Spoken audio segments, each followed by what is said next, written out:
You hit a state that's as close to paradisal as you're going to hit right away. You get to have the problem and the solution at the same time, and maybe that's better than not having the problem at all. You can play the game of the seeker, I would say, and if you play that game, then everyone wins. Life is suffering. Right. Indisputable. What do you do about that? The other thing that's so interesting about being alive is that you're all in. No matter what you do, you're all in. This is going to kill you. I wouldn't consider myself either naive or a particularly optimistic person. I don't think I'm either of those. But this is actually an idea, this is one of the only ideas that I've ever found that I really believe to be rock solid. I actually think that it's true. And it's very optimistic because it says you can use your sense of meaning to calibrate your progress through life. But there's rules. You have to aim at the highest possible good that you can conceive. You start by aiming at the star you can see rather than the dimmer one that you can't yet perceive. And then you decide that you're going to do that honestly. That's a big decision. So the first decision, I think, in some sense is a decision of love. You're going to decide that being is worthwhile and that you're going to work for its betterment. And that's a decision that's based on love. And the second decision is based on truth. Having made that decision, you're going to play a straight game. Having made those two decisions, I think that you can allow your sense of meaning to calibrate your pathway. And then what's so interesting is that you hit a state that's as close to paradisal as you're going to hit right away, because being engaged like that, it's better to be engaged in the solution of a complex problem than not to have a problem at all. And that's no different than saying it's better for there to be being than non-being, because being is a problem.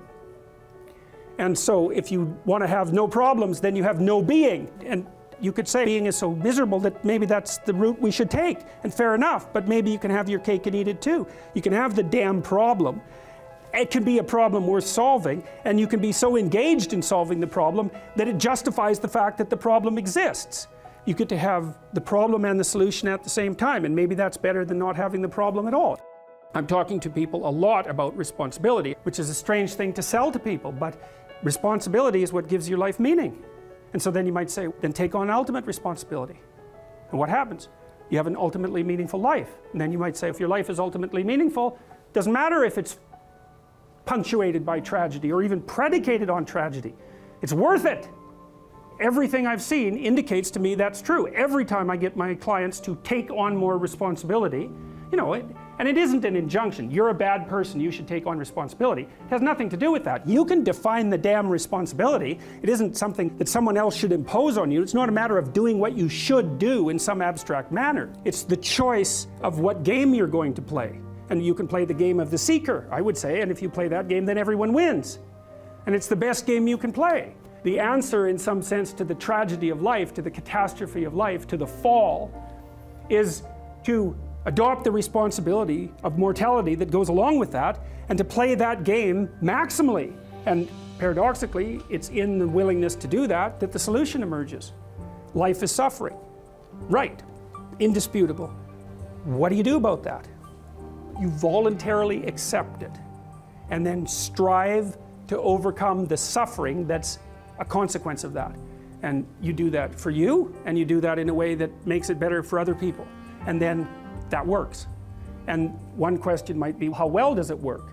And the answer is, the only way that you can find out is by trying it.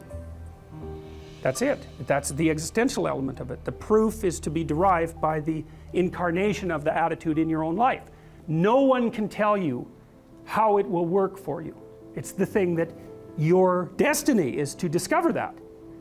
And you have to make the decisions to begin with. And the other thing that's so interesting about being alive is that you're all in. No matter what you do, you're all in. This is going to kill you. So I think you might as well play the most magnificent game you can while you're waiting. Because do you have anything better to do? Really? Why not pick the best thing possible that you could do? Maybe you could justify your wretched existence to yourself that way. I think you could. That's what it looks like. People find such meaning in the responsibilities they adopt, it stops making them ask questions about what life is for. I was trying to solve this terrible puzzle that confronted me and many other people about how it was that human beings got themselves in such a tangle about what they believed. Such a tangle that we were pointing the ultimate weapons of destruction at one another, which, by the way, we are still doing. I understand that. We need our belief systems. They orient us, and that means there will be conflict between belief systems, and that can be a catastrophe, and that's being played out everywhere again in very many ways. What's the solution to that? One possibility is there's no solution. It's just mayhem all the way around. Could be the case. But it seemed to me, as I delved into it, that the proper solution to that was to live properly as an individual, because you're more powerful than you think. Way more powerful than you think. And so then I think if you got your act together, it'd be better for you, and instantly it would be better for your family, assuming they wanted you to get your act together, and not everyone does, and then it would be better for the community. It's like, how far could you take that? If you stopped wasting time, and if you stopped lying, and if you oriented yourself to the highest possible good that you could conceive of, and you committed to that, how much good could you do? I would say, why don't you find out? So that's what I think you should do. You should find out. You don't have anything better to do, and there's nothing in it, as far as I've been able to tell, there's nothing in it but good.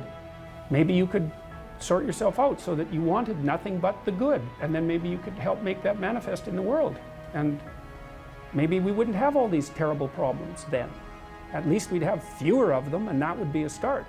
So it's the answer to the problem of humanity is the integrity of the individual. That's the answer.